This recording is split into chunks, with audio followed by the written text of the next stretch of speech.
Hello Year 3, welcome to the first literacy video of week 4. So we're going to start off today by looking at our spellings and we're going to be focusing on that short U sound again. Now last Monday we saw that it could be spelt with an O in words such as other and above.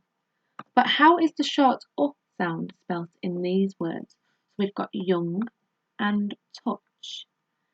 Have a look at the words, think about how it's spelt.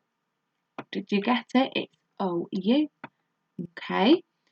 So, can you think of any other words with that short U sound spelt O-U? I have put 4 pictures there as clues. So pause the video now and see if you can think of any other words. Did you get any of these words? So we've got touch and young from before. Then we've also got country. That was the arrow pointing at the map. Courage, tough, trouble, enough, cousin, double, and rough. So I would like you for our spellings activity today to complete the word search in your home learning pack. And if you wanted to, once you've completed the word search, you could also have a go at writing the words into a sentence. So complete that activity and then come back. So for our main literacy activity today, we're going to be reading a Greek myth. Now we've looked at Greek myths in class before when we read Theseus and the Minotaur. And I know we all enjoyed that very much, so I hope we're going to enjoy this one. The Greek myth that we're going to be reading is King Midas and the Golden Touch. Many years ago, there lived a king named Midas. King Midas had one little daughter whose name was Marigold. King Midas was extremely rich. It was said that he had more gold than any other king in the world. One room in his great castle was almost filled with gold treasures. Eventually, the king grew so fond of his gold that he loved it more than anything else in all the world.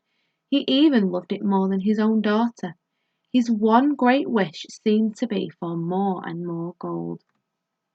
One day, while he was in his gold room admiring his gold, a beautiful fairy boy stood before him. The boy's face shone with a wonderful light, and he had wings on his cap and feet. In his hand he carried a strange-looking wand, and that also had wings. Midas, you are the richest man in the world, said the fairy. There is no king who has so much gold as you. That may be, said the king. As you see, I have this room full of gold, but I should like much more, for gold is the best and the most wonderful thing in the world. If I could have but one wish, said the king, I would ask that everything I touch should turn to beautiful yellow gold. Your wish shall be granted, said the fairy. At sunrise tomorrow morning, your slightest touch will return everything into gold. But I warn you that your gift will not make you happy. Okay, so I just want you to pause the video now and have a think about what is going to happen. What's going to happen to King Midas when his wish is granted? So pause the video now and then we'll come back to the story. Okay, let's find out what happened. The next day, King Midas awoke very early. He was eager to see if the fairy's promise had been kept. As soon as the sun arose, he tried the gift by touching the bed lightly with his hand. The bed turned to gold. The king soon felt hungry and went to eat his breakfast. When he raised a glass of clear water to drink, it became solid gold. Not a drop of water could pass his lips. The bread turned to gold in his hand. The meat was hard, yellow and shiny. Not a thing could he eat. All was gold, gold, gold. His little daughter came running in from the garden. Of all living creatures, she was dearest to him. He hugged her. At once the little girl was turned into a golden statue. So, what is King Midas going to do now? How is he going to solve this problem? Everything he touches turns to gold. So your task is to write a letter to King Midas, giving him some advice. What do you think he should do? How is he going to solve this problem? And maybe somebody needs to teach him a lesson. So here's my example. Dear King Midas, firstly, I am very sorry about what has happened to your daughter, but I believe you only have yourself to blame. If you were grateful for everything you had, you wouldn't have wished for more gold. Did you really think you needed more gold? There is only one way to solve this problem, and that is to apologise to everyone about what a horrible, greedy king you have been. The people of your city are disappointed in you.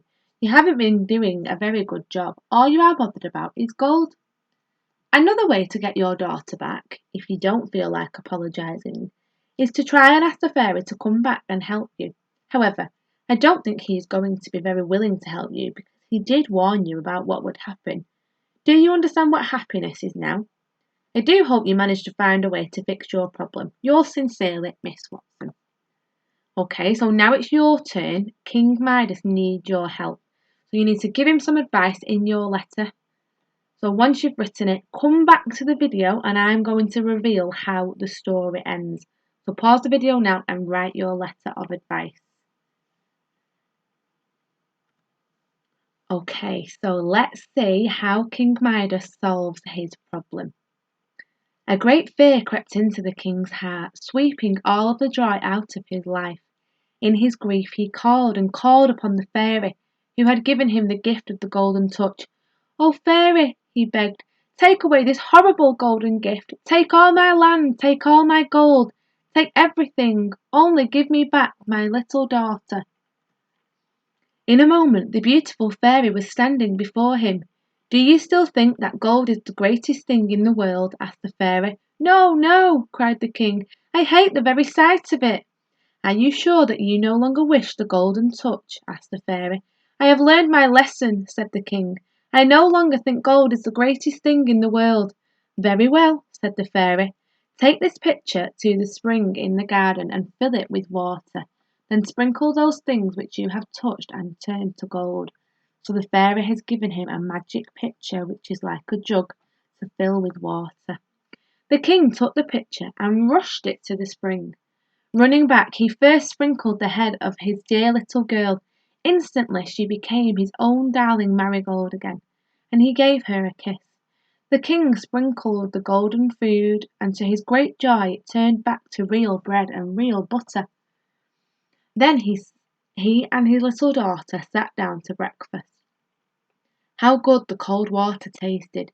How eagerly the hungry king ate the bread and butter, the meat, and all of the good food!